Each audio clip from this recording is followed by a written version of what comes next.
नमस्कार दोस्तों, स्वागत है मेरे YouTube channel maths with Arvind sir में। दोस्तों, सबसे पहले तो मैं कुछ स्टूडेंट्स के जो डाउट्स हैं मैं वो क्लियर कर देना चाहता हूँ। जैसे कुछ स्टूडेंट्स जैसे आप में से कुछ स्टूडेंट्स जानते होंगे कि मैं अनअकैडमी पर भी मेरी क्लासेज होती हैं। तो अनअकैडमी एक अलग अलग प्लेटफॉर्म है दोस्तों, और यूट्यूब एक अलग है। क्लासेज मेरी दोनों जगह ही चलेंगी, ठीक है। तो पहले आप लोगों को बिल्कुल भी कंफ्यूज होने की ज़रूरत नहीं है कि मैं अनअकैडमी पर चला गया तो इसका मतलब यूट्यूब पर क्लास नहीं लूँगा क्या। यूट्यूब पर हमेशा मेरी क्लास आएंगे, डेली मेरे लेक्चर आएंगे। आपको बिल्कुल भी सोचने की ज़रूरत नहीं है, बिल्कुल एकदम क्लियर आपके दिमाग में ये बात होनी चाहिए। दूसरी बात ये है कि काफ़ी एक दो स्टूडेंट्स ने ये भी मैसेज किए हैं कि हम जो भी क्वेश्चन करें तो उन क्वेश्चन की क्वांटिटी ज़्यादा होनी चाहिए। तो दोस्तों, मैं आपको पहले एक चीज़ समझाना चाहूँगा। हम बहुत सारे क्वेश्चन करने वाले हैं। हमने क्या है, 3 टाइप से क्वेश्चन के जो प्रैक्टिस सेट हैं उनको हमने 3 टाइप से बांट दिया गया है। हमने एक तो 50-50 क्वेश्चन के 4 सेट हमने बनाए हैं, वो हम यहाँ पे प्रैक्टिस करेंगे, जो कि हमारे क्लास के क्वेश्चन होंगे, ठीक है। हमारी जो यूट्यूब क्लास है इसके क्वेश्चन होंगे। तो 50-50 के 4 प्रैक्टिस सेट करेंगे तो 200 क्वेश्चन हम हमारे यहाँ पे क्लास नोट से करेंगे। उसके बाद में हमने 50-50 के 4 सेट जो बनाए हैं वो प्रीवियस ईयर के बनाए हैं। इसका मतलब 200 क्वेश्चन जो हैं वो हम प्रीवियस ईयर के यहाँ पे करने वाले हैं। उसके बाद में 50-50 के 2 सेट हमने ऐसे बनाए हैं जो कि हमारी स्पीड बूस्ट, जिससे पता चलेगा कि हमें किस स्पीड से क्वेश्चन करने हैं, या फिर जो भी ऐसे क्वेश्चन है जिसमें 2-2 चैप्टर एक साथ शामिल कर लिए गए हैं। तो इस तरीके से 2 सेट उन क्वेश्चंस के बना लिए हैं।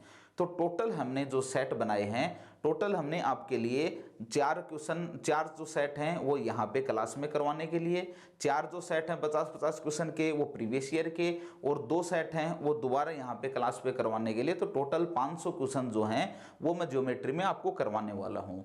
क्वेश्चन की कोई भी कमी नहीं रहेगी, आपको बिल्कुल भी सोचने की जरूरत नहीं है।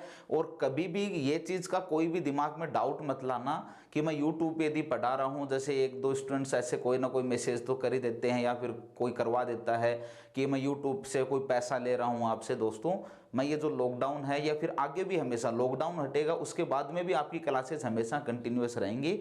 तो जो स्टूडेंट्स पहले पढ़ चुके हैं, जिनको रिवीजन करना था, तो उनको रिवीजन करने की ज़रूरत नहीं है, वो अपने घर भी पढ़ सकते हैं। ये लॉकडाउन हट जाएगा, क्लासेस शुरू हो जाएंगे, उसके बाद में भी हमारी यूट्यूब पर डेली क्लासेस चलेंगी। बिल्कुल भी सोचने की ज़रूरत नहीं है।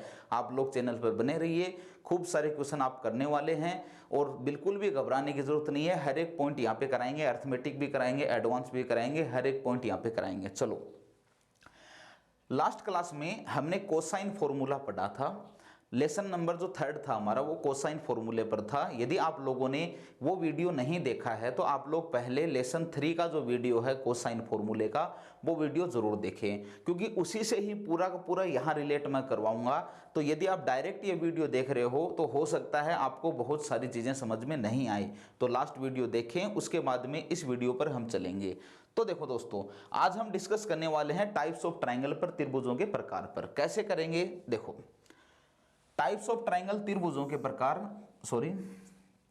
त्रिभुजों को 2 तरीके से दोस्तों बांटा गया है। एक तो ये उनके एंगल देखकर, कोण देखकर बांटा गया है, और एक उनकी साइड्स, भुजाएं देखकर बांटा गया है।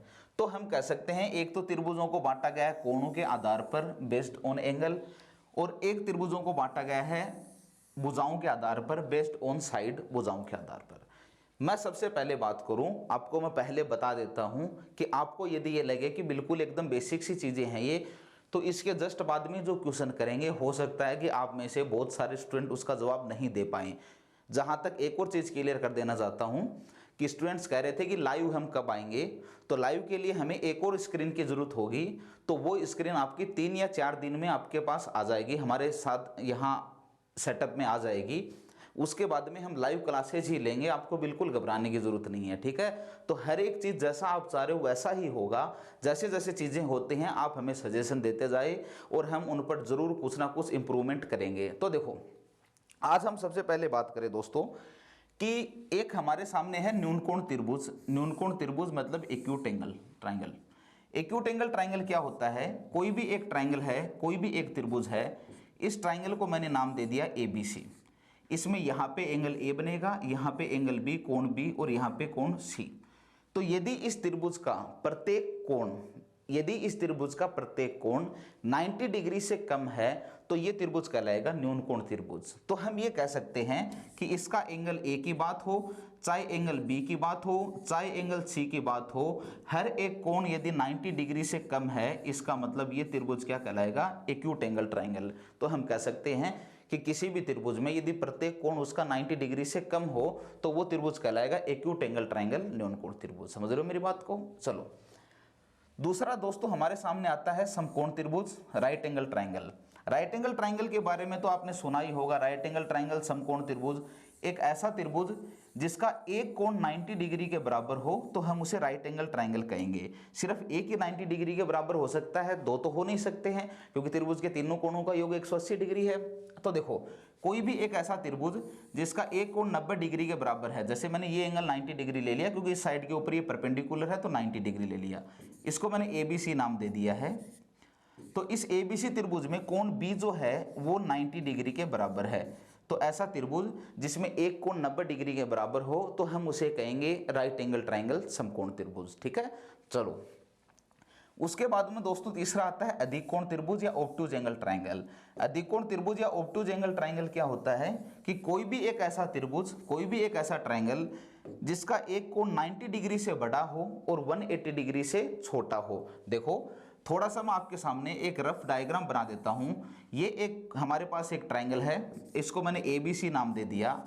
इस ABC ट्रायंगल में इस एंगल B की तरफ आप देखोगे तो ये जो मान लिया ये थीटा एंगल है यहाँ पे, तो ये जो यदि इस साइड के ऊपर ये जो साइड है बिल्कुल सीधी होती तो 90 बोल देते, और ये थोड़ा सा ऐसे है, यदि ये बिल्कुल सीधी होती तो हम इसको 180 का एंगल बोल देते पूरे को।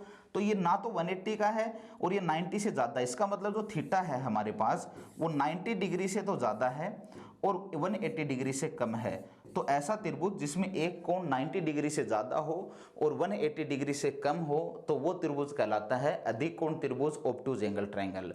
तो कोणों के आधार पर हमने तीन तरीके के ट्रायंगल लिए हैं, एक एक्यूट एंगल ट्रायंगल, समकोण एक राइट एंगल ट्रायंगल समकोण त्रिभुज, और एक ऑब्टूज एंगल ट्रायंगल अधिक कोण त्रिभुज। ठीक है, न्यून कोण त्रिभुज जिसका प्रत्येक कोण 90 डिग्री से कम हो तो एक्यूट एंगल ट्रायंगल न्यून कोण त्रिभुज। राइट एंगल ट्रायंगल जिसका एक कोण 90 डिग्री के बराबर हो तो राइट एंगल ट्रायंगल। और अधिक कोण त्रिभुज ऑब्टूज एंगल ट्रायंगल जिसका एक कोण 90 डिग्री से ज्यादा हो और 180 डिग्री से कम हो तो वो अधिक कोण त्रिभुज होगा, ऑब्टूज एंगल ट्रायंगल होगा। मेरी बात आप समझ गए होंगे, पहले भी आपने ये चीजें पढ़ी होंगी, आपको पता होगा। अब मैं भुजाओं के आधार पर आऊं कि बेस्ड ऑन साइड भुजाओं के आधार पर कितने प्रकार के त्रिभुज हैं। तो सबसे पहले हमारी स्क्रीन में आपके सामने है विषम बाहु त्रिभुज या स्केलेन ट्रायंगल। तो विषम बाहु त्रिभुज या स्केलेन ट्रायंगल क्या होता है दोस्तों, सबसे पहले मैं इसके बारे में पढ़ूंगा कि ऐसा त्रिभुज जिसकी तीनों भुजाएं अलग अलग हों विषम बाहु त्रिभुज कहलाता है। कोई भी आपकी स्क्रीन पर मैंने एक ऐसा ट्रायंगल बना दिया, ABC इस ट्रायंगल को नाम दे दिया। इस ABC ट्रायंगल में A के सामने की साइड स्मॉल a, B के सामने की साइड स्मॉल b, C के सामने की साइड स्मॉल c।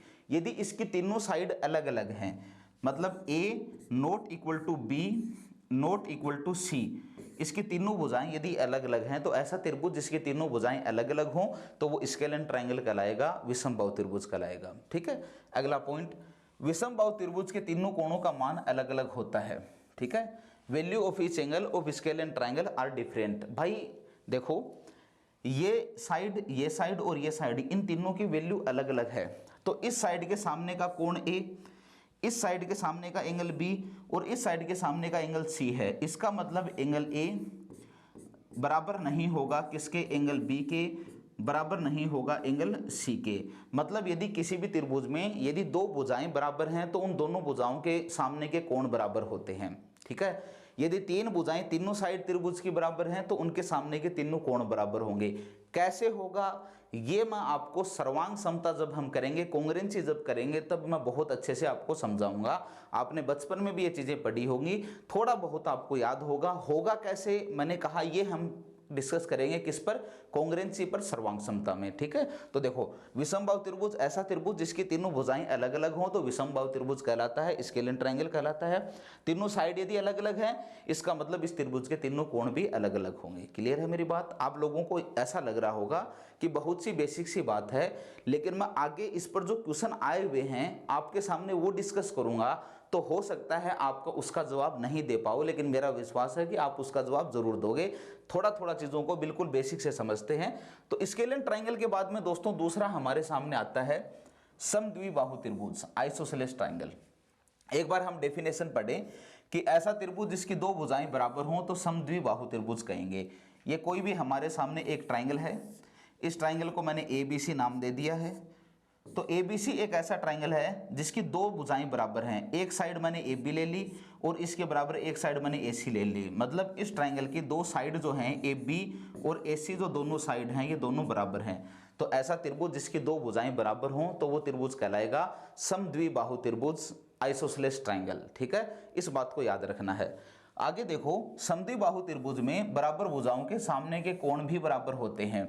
आप खुद ये चीज समझ जाओगे कि इस त्रिभुज की यदि दो साइड यदि बराबर हैं तो इसके सामने का कोण ये है और इसके सामने का कोण ये है। इसका मतलब हम कह सकते हैं कि एंगल B बराबर क्या होगा, एंगल C, क्योंकि दोनों जो साइड हैं AB और AC बराबर हैं तो बराबर साइड के सामने के कोण भी बराबर होते हैं। इस बात को याद रखना है। तो जो बात मैंने आपको बताया है कि समद्विबाहु त्रिभुज, आइसोसेलेस ट्राइंगल क्या होता है, ऐसा ट्राइंगल, ऐसा त्रिभुज जिसकी दो भुजाएं बराबर हों तो वो समद्विबाहु त्रिभुज कहलाता है। समद्विबाहु त्रिभुज में बराबर भुजाओं के सामने के कोण बराबर होते हैं। कैसे होते हैं मैं पहले बता चुका हूं कि हम ये पढ़ेंगे सर्वांग समता में, कोंग्रुएंसी में। ठीक है, क्लियर है। चलो अगला दोस्तों तीसरा हमारे सामने है समबाहु त्रिभुज, इक्विलेटरल ट्राइंगल। ऐसा त्रिभुज जिसकी तीनों भुजाएं बराबर हों समबाहु त्रिभुज कहलाता है। A triangle in which all three sides are equal, then this triangle will be equilateral triangle. तो ये एक ऐसा त्रिभुज है जिसकी तीनों भुजाएं बराबर हैं। तो देखो, कोई भी एक मैंने ट्राइंगल लिया है, इस ट्राइंगल को मैंने ABC नाम दे दिया। ये A है, ये B है, ये C है। ये तीनों साइड बराबर हैं, मतलब ये और ये। यदि ये तीनों साइड बराबर हैं, यदि इस ट्राइंगल की AB और BC और CA जो साइड हैं ये तीनों साइड यदि इक्वल हैं तो हम इस ट्राइंगल को कहेंगे इक्विलेटरल ट्राइंगल, समबाहु त्रिभुज। अब आप एक चीज बताओ कि यदि तीनों साइड बराबर हैं तो देखो समबाहु त्रिभुज के प्रत्येक कोण बराबर होते हैं जिसका मान 60 डिग्री होता है। भाई ये बात हमारी क्लियर हो चुकी है। तीनों साइड यदि बराबर हैं तो इसका मतलब इसके इस साइड के सामने का कोण A, इसके सामने का कोण C, इसके सामने का कोण B, ये तीनों भी बराबर होंगे। इसका मतलब कह सकते हैं कि angle A is equal to angle B is equal to angle C। दोस्तों तीनों कोणों की वैल्यू 180 डिग्री है। इसे तीन बराबर भागों में बांटना है तो 3 से डिवाइड करेंगे तो इसका मतलब प्रत्येक कोण कितने डिग्री का आएगा, 60 डिग्री का आएगा। यही मैंने आपको बताने की कोशिश की है कि इक्विलेटरल ट्राइंगल ऐसा त्रिभुज है, समबाहु त्रिभुज ऐसा त्रिभुज है जिसकी तीनों भुजाएं बराबर होती हैं और इसके प्रत्येक कोण का मान 60 डिग्री होता है। ठीक है, तो हमने दो टाइप से ट्राइंगल को डिवाइड किया है, एक तो भुजाओं के आधार पर और एक कोणों के आधार पर। ठीक है, दोनों मैंने उनकी डेफिनेशन आपको बता दी है। अब मैं कुछ उस पॉइंट पर आपसे डिस्कस करना चाहता हूं जहां से एग्जाम में क्वेश्चन आता है, इसी बेसिक पॉइंट के ऊपर क्वेश्चन आता है। वो क्वेश्चन कैसे है, आप अपनी स्क्रीन पर एक बार क्वेश्चन को पढ़ेंगे तो देखो आपकी स्क्रीन पर जो क्वेश्चन दिया गया है, इस क्वेश्चन में ये चीज बोली गई है कि यदि किसी त्रिभुज की भुजाओं का मान 4 सेंटीमीटर, 5 और 6 सेंटीमीटर है तो वो त्रिभुज क्या होगा। तो जैसे ही ये क्वेश्चन आया तो आपने तुरंत कह दिया तीनों साइड यदि अलग अलग हैं इसका मतलब ये विषमबाहु त्रिभुज है। लेकिन दोस्तों आप ऑप्शन की तरफ जाओगे तो आपको विषमबाहु त्रिभुज तो कहीं भी नहीं दिया हुआ है। अब आपके सामने थोड़ा सा ये मुश्किल हो गया है। हो सकता है किसी स्टूडेंट्स को पता हो, लेकिन मेरा ये मानना है कि मैं बिल्कुल उस तरीके से स्टूडेंट्स को सिखाने की कोशिश करता हूं कि स्टूडेंट्स को कुछ भी नहीं आता है।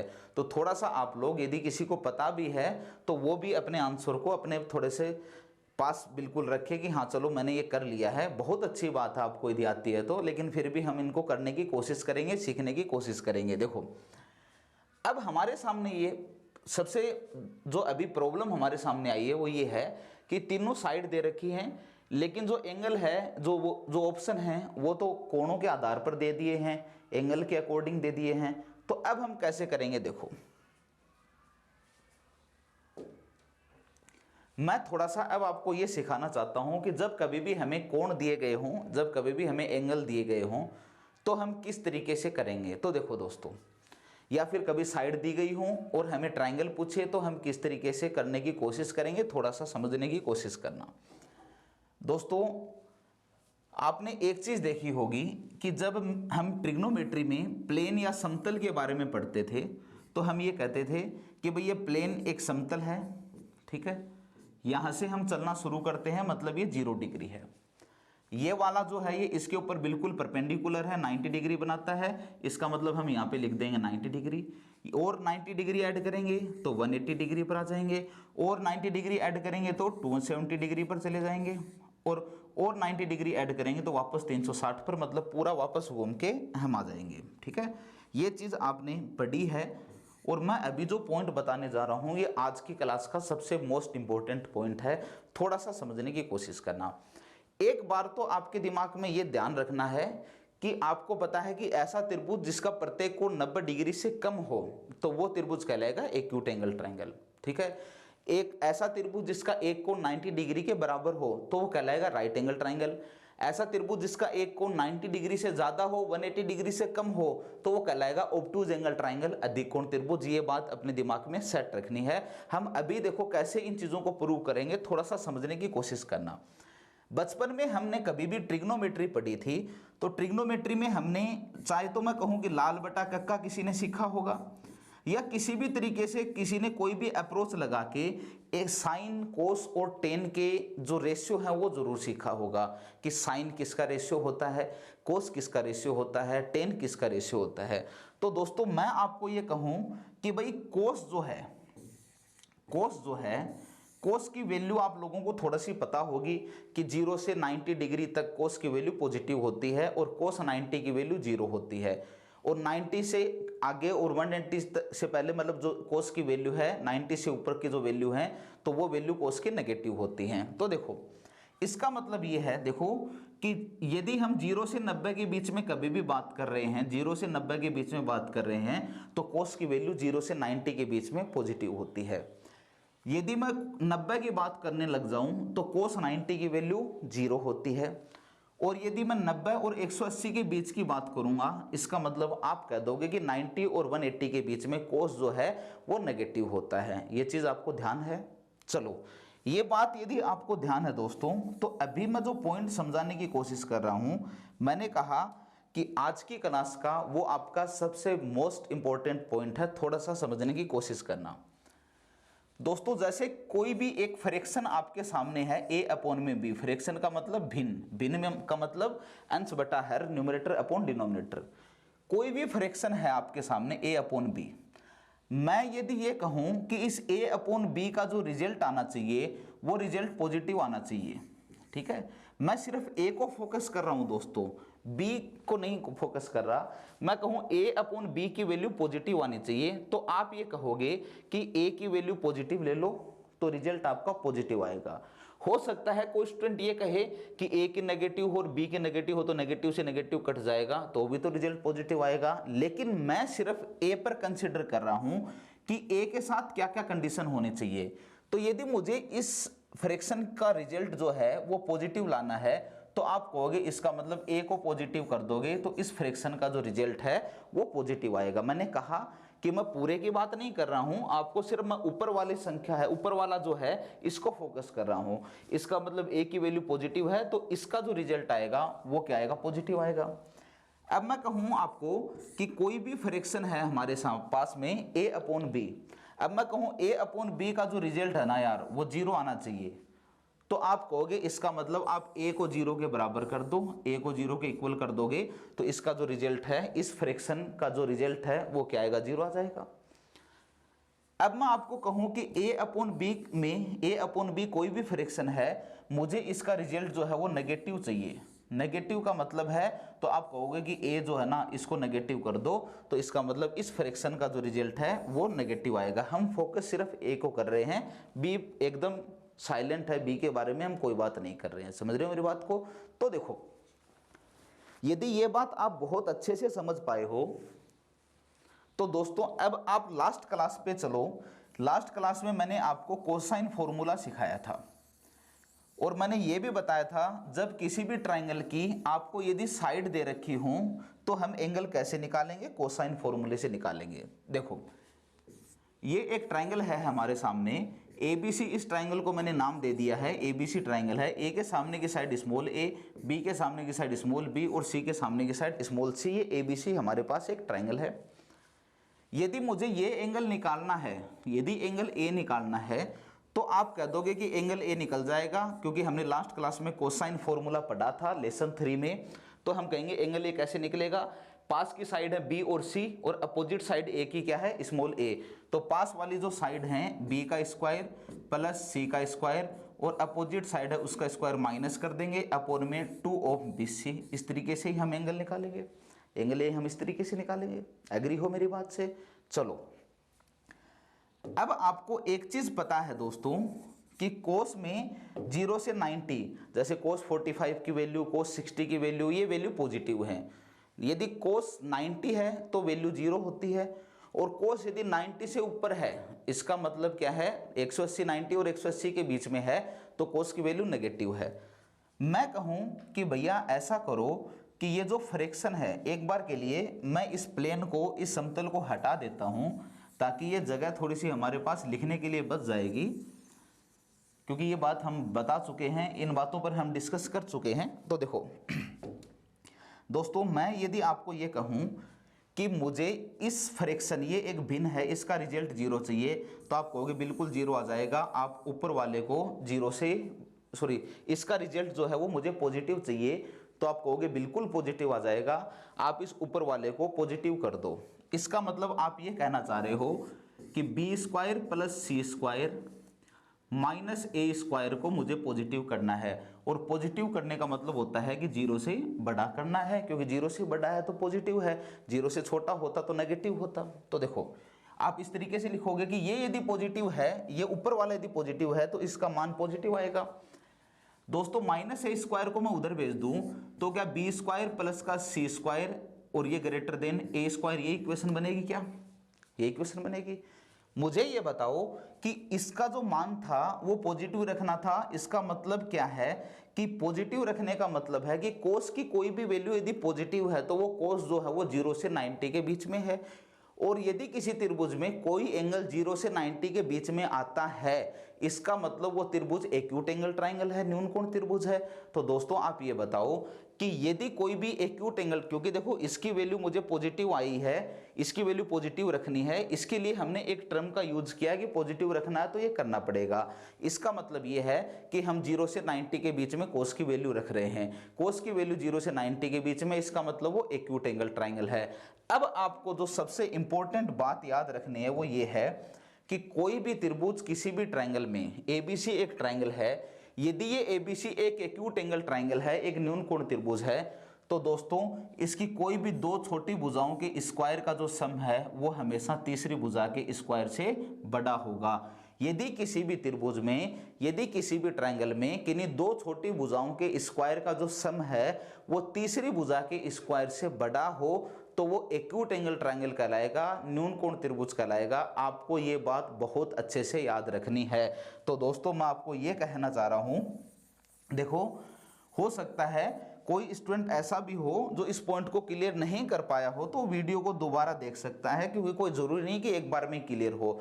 मैं आपको ये सिखाया है कि यदि कोई भी एक त्रिभुज है, इस ट्राइंगल को एबीसी नाम दिया है, तो यदि इस त्रिभुज में कोई भी दो छोटी साइड ए स्क्वायर प्लस सी स्क्वायर, यदि इन दो छोटी साइड के स्क्वायर का सम तीसरी साइड जो बच गई है उसके स्क्वायर से यदि बड़ा है, तो ये एक्यूट एंगल ट्राइंगल होगा। मैं आपको ये समझाने की कोशिश कर रहा हूं कि किसी भी त्रिभुज में यदि किसी भी त्रिभुज में यदि किन्हीं दो भुजाओं के स्क्वायर का सम तीसरी भुजा के स्क्वायर से बड़ा हो तो वो न्यून कोण त्रिभुज होगा। चाहे मैं इसको ऐसे लिखूं कि B square plus C square greater than क्या होगा, तीसरी साइड ए बच गई तो ए का स्क्वायर। ये बात आपको ध्यान रखनी है, क्योंकि साइड देखकर कौन सा त्रिभुज होगा ये हम पहचान इसी तरीके से कर सकते हैं। तो ध्यान इस बात का रखना कि किसी भी त्रिभुज में यदि दो छोटी भुजाओं के स्क्वायर का सम तीसरी भुजा के स्क्वायर से बड़ा हो तो वो एक्यूट एंगल ट्राइंगल होगा, वो न्यून कोण त्रिभुज होगा। बात बिल्कुल क्लियर है।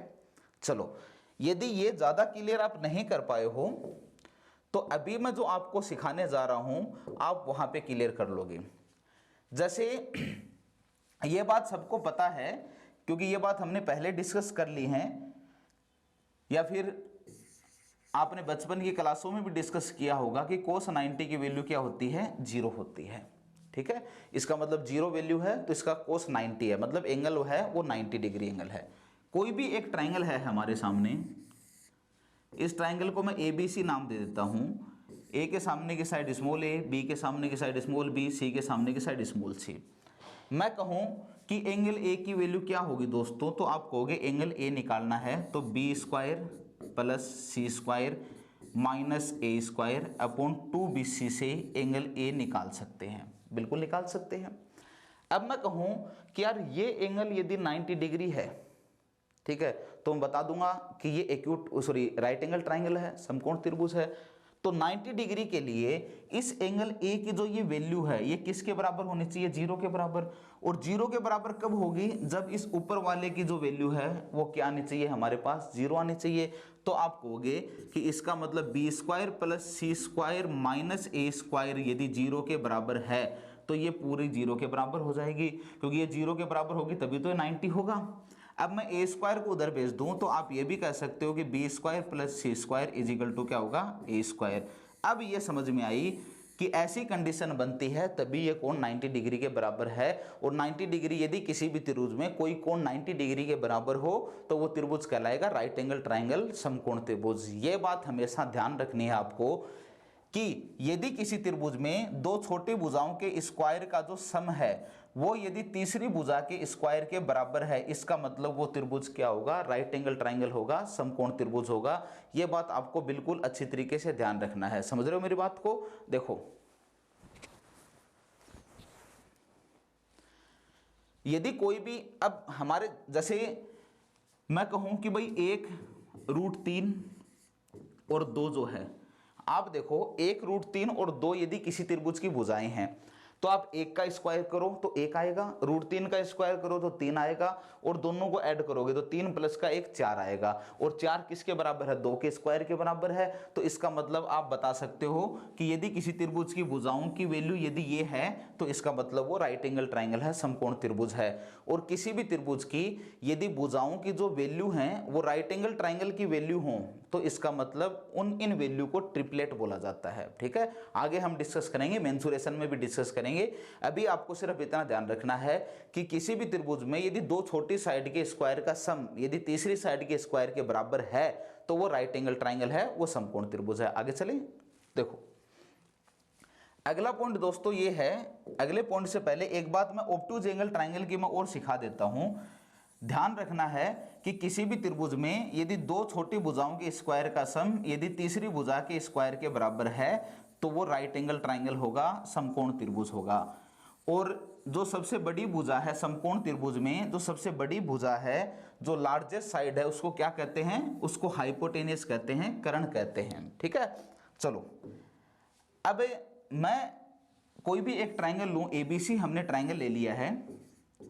इस ABC ट्राइंगल में मुझे यदि एंगल ए के सामने की साइड स्मॉल ए, बी के सामने की साइड स्मॉल बी, सी के सामने की साइड स्मॉल सी, मुझे यदि एंगल ए निकालना है तो कैसे निकालोगे आप, कोसाइन फॉर्मूला जो लास्ट क्लास में मैं बता चुका हूं, B square plus C square minus ए स्क्वायर अपॉन 2BC से। ठीक है, यदि दोस्तों ये एंगल जो है ये 90 डिग्री से बड़ा है तो कोस का कोई भी एंगल 90 डिग्री से बड़ा है, इसका मतलब उसकी वैल्यू नेगेटिव होगी। अब मैं कहूँ एंगल निकालोगे तो आप ऐसे, और इसकी वैल्यू यदि नेगेटिव लानी है तो मुझे B square plus C square minus ए square, B square plus C square minus ए स्क्वायर की वैल्यू नेगेटिव होनी चाहिए। नेगेटिव का मतलब है 0 से छोटा होना चाहिए। अब मैं यदि माइनस ए स्क्वायर को उधर भेजूं तो बी स्क्वायर प्लस का सी स्क्वायर ये लेस देन ए स्क्वायर आ जाएगा। तो किसी भी त्रिभुज में यदि किन्हीं दो छोटी भुजाओं के स्क्वायर का सम यदि तीसरी भुजा के स्क्वायर से छोटा हो, किसी भी त्रिभुज में यदि किन्हीं दो छोटी भुजाओं के स्क्वायर का सम यदि तीसरी भुजा के स्क्वायर से छोटा हो तो वो अधिक कोण त्रिभुज होगा, वो ऑब्टूज एंगल ट्राइंगल होगा। इस बात को हमेशा याद रखना है। तो देखो 3 पॉइंट मैंने आपको बताए हैं और वो तीनों पॉइंट अभी आपकी स्क्रीन पर देख रहे हो आप एक बार इसको थोड़ा सा ध्यान से देखो, फिर हम आगे चलते हैं।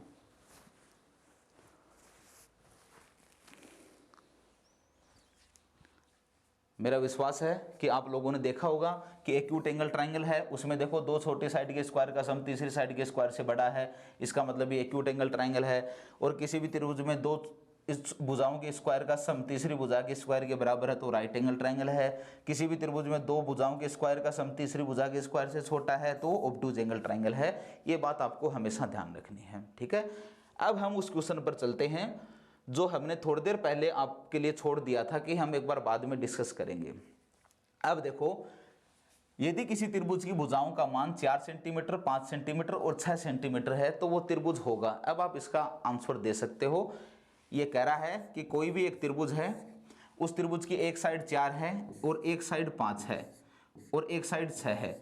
अब मैंने चेक किया कि भाई 4 का स्क्वायर और एक 5 का स्क्वायर करके और मैं ऐड करता हूँ तो 4 का स्क्वायर 16, 5 का स्क्वायर 25 और इनको यदि मैंने ऐड किया तो ये आ गया 41। और इधर मैंने 6 का स्क्वायर करके देखा तो 6 का स्क्वायर आ गया 36। फिर मुझे समझ में आया कि दोनों साइड के स्क्वायर का जो सम है वो तीसरी साइड के स्क्वायर से बड़ा है। दोनों भुजाओं के जो वर्ग का जो योगफल है वो तीसरी भुजा के वर्ग से बड़ा है। इसका मतलब ये कौन सा त्रिभुज होगा? ये एक्यूट एंगल ट्राइंगल होगा, न्यून कोण त्रिभुज होगा। ठीक है, क्लियर है? यही बात हम समझने की कोशिश कर रहे थे। समझ आई होगी आप लोगों को। चलो हम कुछ एक क्वेश्चन और कर लेते हैं। अगला क्वेश्चन आपकी स्क्रीन पर है, किसी त्रिभुज की भुजाओं का अनुपात 3, 4, 6 है के अनुपात में है तो वो त्रिभुज कौन सा होगा? The side of a triangle are in the ratio 3:4:6 then find the triangle. ठीक है, तो देखो दोस्तों, आसानी से हम सॉल्यूशन कर सकते हैं। भाई बचपन में आपने कभी भी देखा होगा कि 2:3 लिखा हुआ है। इसका मतलब जब भी हम रेशियो से हटाते थे तो हम इसको 2x लिख देते थे और इसको हम 3x लिखते थे। ठीक है, समझ रहे हो बात को? ये नहीं भी पता है तो हम आगे अर्थमेटिक में कर लेंगे। आगे अर्थमेटिक में जब रेशियो प्रपोर्शन आएगा तब हम समझ लेंगे। चलो अभी के लिए हम थोड़ा सा देख लेते हैं कि ये जो हमें क्वेश्चन दिया है कि कोई भी एक त्रिभुज है, उस त्रिभुज की जो भुजाएं हैं उनका अनुपात है 3:4:6। तो एक साइड मैंने 3x मान ली, एक साइड मैंने 4x मान ली और एक साइड मैंने 6x मान ली। ये तीनों साइड मान ली। इन दोनों साइड के स्क्वायर, इसका स्क्वायर किया, इसका स्क्वायर किया और इसका भी स्क्वायर कर दिया। इसका स्क्वायर आएगा 9x स्क्वायर, इसका स्क्वायर आएगा 16x स्क्वायर और इसका स्क्वायर आएगा 36x स्क्वायर। इन दोनों को ऐड किया तो क्या 25x स्क्वायर आ गया है और ये क्या है 36x स्क्वायर हमारे पास है ही। क्या मुझे बताओ कि इन दोनों भुजाओं के स्क्वायर का जो सम है, इन दोनों भुजाओं के स्क्वायर का सम इस भुजा के इस साइड के स्क्वायर से छोटा है? बिल्कुल है। तो किसी भी त्रिभुज में दो छोटी भुजाओं के स्क्वायर का योग यदि तीसरी भुजा के स्क्वायर से छोटा हो तो वो कौन सा त्रिभुज होगा? ऑब्टूज एंगल ट्राइंगल होगा, अधिक कोण त्रिभुज होगा। तो हम बता सकते हैं कि कौन सा त्रिभुज है ये? ऑब्टूज एंगल ट्राइंगल है, अधिक कोण त्रिभुज है। समझ रहे हो बात को? समझ में आएगी? बिल्कुल समझ में आएगी। थोड़ा थोड़ा सा यदि हम समझेंगे तो जरूर समझ में आएगी। चलो अगला क्वेश्चन हमारे स्क्रीन पे है कि एक त्रिभुज के दो कोण 44 डिग्री के हैं, इनमें से कौन सा कथन सही है? Which of the following is true about a triangle with two angle that measure 44 degree each. Each लिखा हुआ है लास्ट में, प्रत्येक कोण 44 डिग्री का है। तो देखो, यदि मैं ये देखूं कि यदि किसी त्रिभुज में कोई भी एक ट्राइंगल है, इस ट्राइंगल में ये एंगल 44 डिग्री का दे रखा है और ये एंगल 44 डिग्री का है, ये मान लिया मैंने थीटा है। ठीक है, पहली बात तो ये है कि दो एंगल यदि बराबर है तो इस एंगल के सामने की साइड ये और इसके सामने की साइड ये दोनों भी बराबर होंगे, क्योंकि दो त्रिभुज, सॉरी किसी भी त्रिभुज में यदि दो कोण बराबर हैं तो उनके सामने की भुजाएं भी बराबर होंगी, और यदि दो साइड बराबर हैं तो उनके सामने के कोण भी बराबर होंगे। तो देखो ये बात कन्फर्म है कि समद्विबाहु त्रिभुज है, आइसोसेलेस ट्राइंगल है। एक बार थीटा के लिए और देख लेते हैं कि थीटा क्या आएगा। अच्छा, त्रिभुज के तीनों कोणों का योग कितना होगा? 180 डिग्री होगा। तो मैंने क्या किया, थीटा प्लस एक 44 एक 44, तो दोनों को ऐड किया तो 88 डिग्री और इजिकल टू तीनों कोणों का योग कितना? 180 डिग्री। 88 उधर चला गया तो थीटा इजिकल टू क्या आएगा? 92 आ जाएगा। क्या थीटा 92 है? इसका मतलब थीटा जो है वो 90 से बड़ा है, तो ये समकोण त्रिभुज है और साथ के साथ दो भुजाएं बराबर हैं, इसका मतलब ये समद्विबाहु त्रिभुज है। तो कौन सा ऑप्शन है जो दोनों ही कंडीशन को, सॉरी समकोण त्रिभुज 92 डिग्री है, सॉरी 92 डिग्री, इसका मतलब ये अधिक कोण त्रिभुज है। ठीक है, समकोण मतलब 90 से ज्यादा है, इसका मतलब ये अधिक कोण त्रिभुज है, ऑब्टूज एंगल ट्राइंगल है, और दो साइड बराबर हैं तो ये समद्विबाहु त्रिभुज भी, आइसोसेलेस ट्राइंगल भी है। तो हम कह सकते हैं कि ऑप्शन बी जो है वो दोनों ही कंडीशन को सेटिस्फाई कर रहा है कि अधिक कोण भी है और समद्विबाहु भी है। तो आंसर क्या आ गया? ऑप्शन 2 हमारा आंसर आ गया। तो इस तरीके से ये जो बेसिक चीजें हमने पढ़ी हैं, इनके ऊपर ही हमारे सामने क्वेश्चन आ रखे हैं, ठीक है। और भी क्वेश्चन आएंगे, बहुत आसान आसान से क्वेश्चन हैं, आसान भी नहीं लगे धीरे धीरे, क्योंकि जैसे जैसे हम आगे बढ़ेंगे तो क्वेश्चन का लेवल भी उस तरीके से हम करते जाएंगे। चलो नेक्स्ट क्वेश्चन। यदि एक न्यूनकोण त्रिभुज की भुजाओं का मान 24, 10 और x है तो x का धनात्मक पूर्णांक क्या क्या हो सकता है। If the measure of an acute triangle sides are 24, 10, x, what is the positive value of x। देखो ये बात पता है कि न्यूनकोण त्रिभुज बोल दिया है इसने, एक्यूट एंगल ट्राइंगल बोल दिया है, इसका मतलब ये बात कंफर्म है कि कोई भी दो छोटी साइड हैं उनके स्क्वायर का सम तीसरी बड़ी साइड के स्क्वायर के सम से बड़ा होगा। तो इसका मतलब ये बात हमें पता है।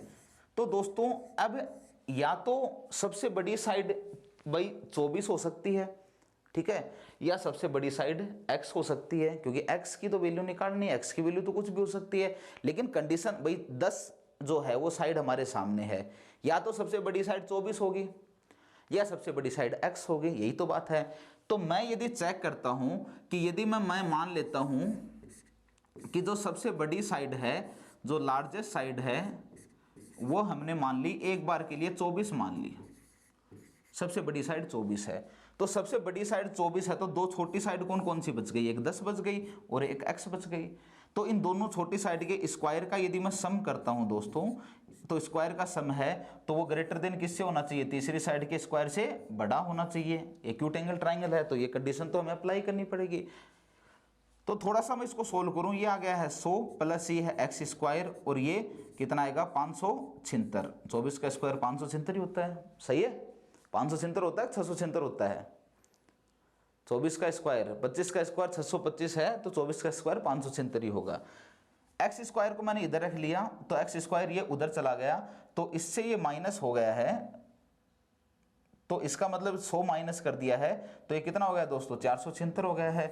क्या मुझे ये बताओ, सॉरी ये हमने थोड़ा सा गलत तो नहीं कर दिया इसको, सबसे बड़ी साइड हमने 24 मान ली है तो इसका मतलब दो छोटी साइड 10 और x होगी तो 10 का स्क्वायर और x का स्क्वायर और ये ग्रेटर देन 24 का स्क्वायर होना चाहिए, ठीक है।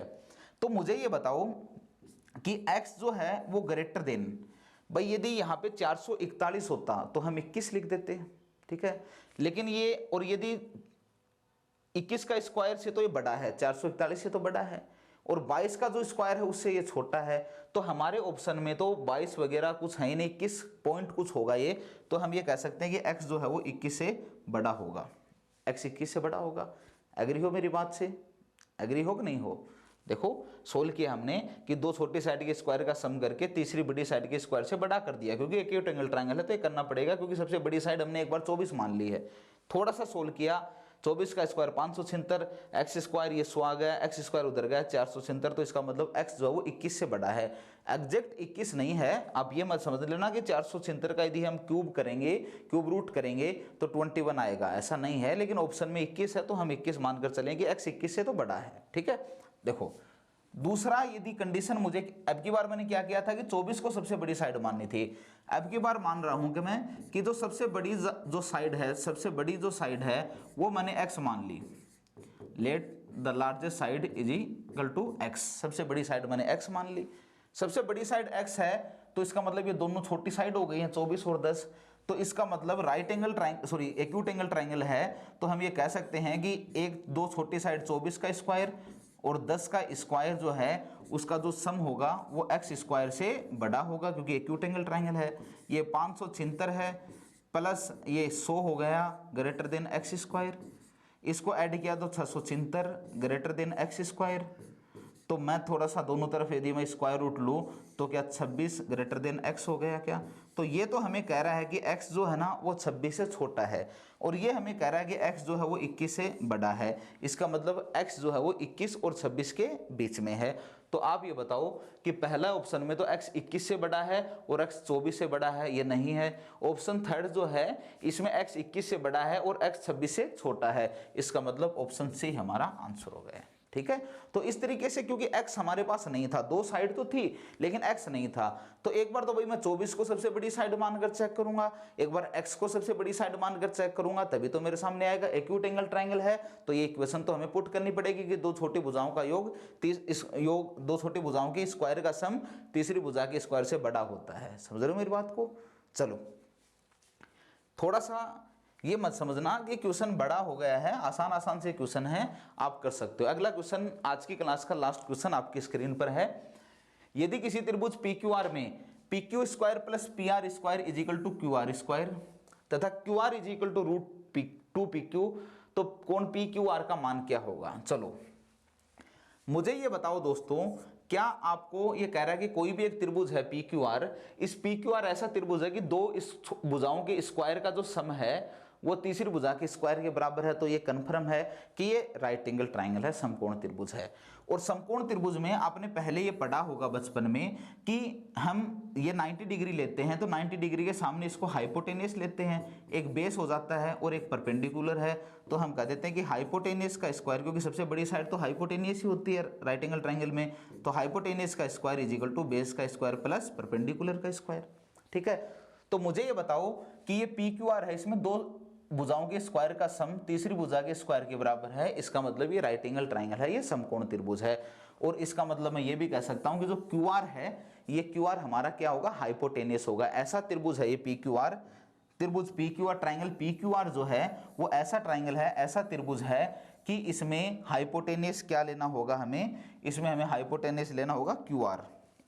तो दोस्तों मैंने राइट एंगल ट्राइंगल का डायग्राम बना दिया, ये राइट एंगल ट्राइंगल है, ये क्यू आर मुझे इसको लेना पड़ेगा क्योंकि मैं इसको 90 मान रहा हूँ, तो ये हाइपोटेनियस, तो पॉइंट पी है वो ये 90 डिग्री, तो हम कह सकते हैं कि angle P is equal to क्या होगा, 90 डिग्री। बोल सकते हो ऐसा, बोल सकते हो कि नहीं बोल सकते, थोड़ा सा इंटरेस्ट लेना शुरू करो ज्योमेट्री में। Angle P is equal to क्या आ गया, 90 डिग्री आ गया।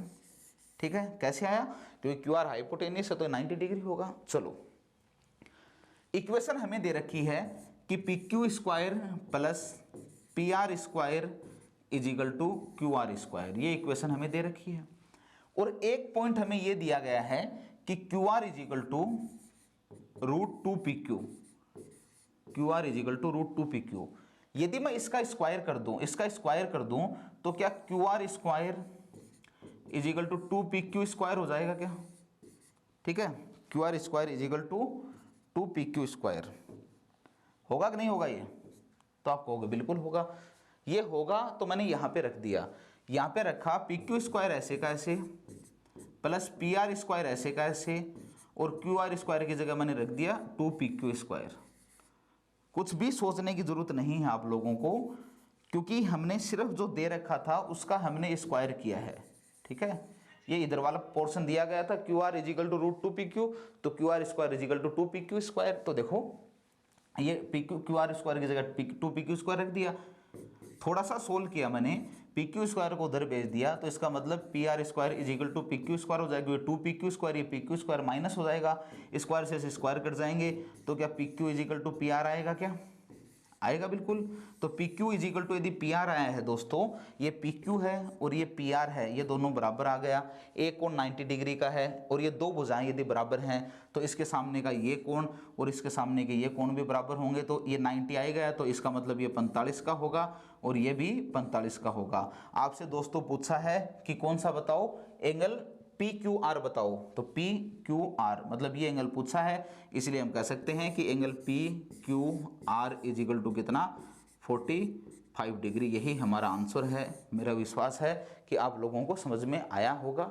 ठीक है, क्योंकि पहले हमने क्या किया कि पहले तो हमने इसको एंगल पी को 90 डिग्री किया, क्योंकि क्यू आर हाइपोटेनियस है, ये इक्वेशन हमें दे रखी थी, ये भी हमें दिया हुआ था, इसका हमने स्क्वायर कर दिया, स्क्वायर करते क्यू आर स्क्वायर की वैल्यू की जरूरत है तो हमने यहाँ पे पुट कर दी, थोड़ा सा सोल्व किया तो P Q is equal to P R, ये 90 डिग्री का कोण है, दोनों साइड बराबर आई गई, तो ये 45 ये 45। समझ में आया आप लोगों को। तो आज की क्लास में हमने टाइप्स ऑफ ट्राइंगल के बारे में देखा, त्रिभुजों के प्रकार के बारे में देखा, तो त्रिभुज के कितने प्रकार होते हैं, थोड़ा सा आप इनको रिपीट करके ज़रूर देखें, आपको बहुत अच्छे से समझ में आएगा दोस्तों। साथ के साथ क्वेश्चन के बारे में बिल्कुल भी जल्दबाजी नहीं करें। जो टेलीग्राम चैनल है स्कॉलर्स कैरियर एकेडमी का, उस पर आपको बहुत सारे क्वेश्चन की पीडीएफ मिलेगी। बिल्कुल भी कंफ्यूज होने की ज़रूरत नहीं है। यूट्यूब पे मेरी क्लास हमेशा होंगी। अभी लाइव में इसलिए नहीं आ रहा हूँ, मैंने आपको बताया कि उसके लिए एक स्क्रीन की ज़रूरत होती है, जो स्क्रीन आ रही है। और दूसरी बात यह है कि लाइव आने के लिए हमें एक कम से कम 1 मेंबर या 2 मेंबर हमारे पास होने चाहिए। अभी लॉकडाउन की वजह से मैं अकेला हूं, तो इसलिए लाइव नहीं आ पा रहा हूं। जल्दी ही आपकी इस समस्या का भी समाधान किया जाएगा। आज के लिए इतना ही, मिलते हैं नेक्स्ट क्लास में। यदि कुछ भी बात हो, कोई भी, यदि मैंने साउंड को भी इम्प्रूव करने की कोशिश की है, लाइट को भी की है, और भी यदि कुछ कमियां हों तो कमेंट करके ज़रूर बताएं। मिलते हैं नेक्स्ट क्लास में। आज के लिए इतना ही, थैंक यू।